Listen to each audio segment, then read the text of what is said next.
कहते हैं कि होली खुशियों का त्योहार होता है।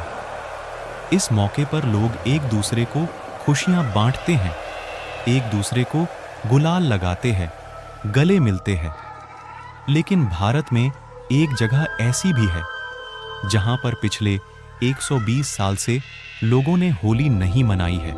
होली आते ही इस गांव में सन्नाटा पसर जाता है, जैसे कोई मातम छाया हुआ हो। इस गांव का नाम दुर्गापुर है, जो झारखंड के बोकारो में पड़ता है। कहा जाता है कि इस गांव में लोग होली पर रंग नहीं खेलते, क्योंकि उनका मानना है कि ऐसा करने से गांव में भयंकर महामारी और आपदा आ सकती है।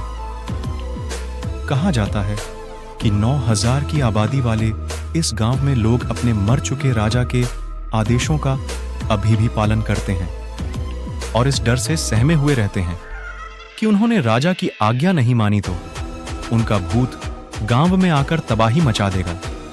इस गांव में एक कहानी प्रचलित है।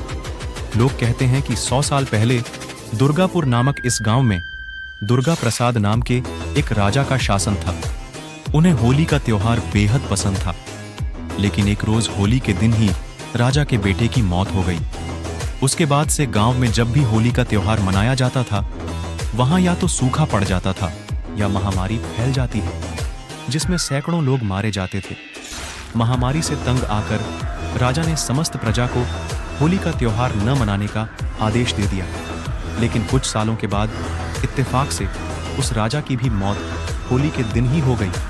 उसके बाद से ही यहाँ होली का त्योहार न मनाने की एक परंपरा बन गई, जो अब तक चली रही है। उनका मानना है कि अगर राजा के आदेश की अवहेलना की तो उनका भूत आकर गांव में तबाही मचा देगा। इसीलिए आज तक गांव में कोई होली का त्योहार नहीं मानता। आगे भी ऐसी रोचक कहानियां सुनने के लिए चैनल को सब्सक्राइब जरूर करें।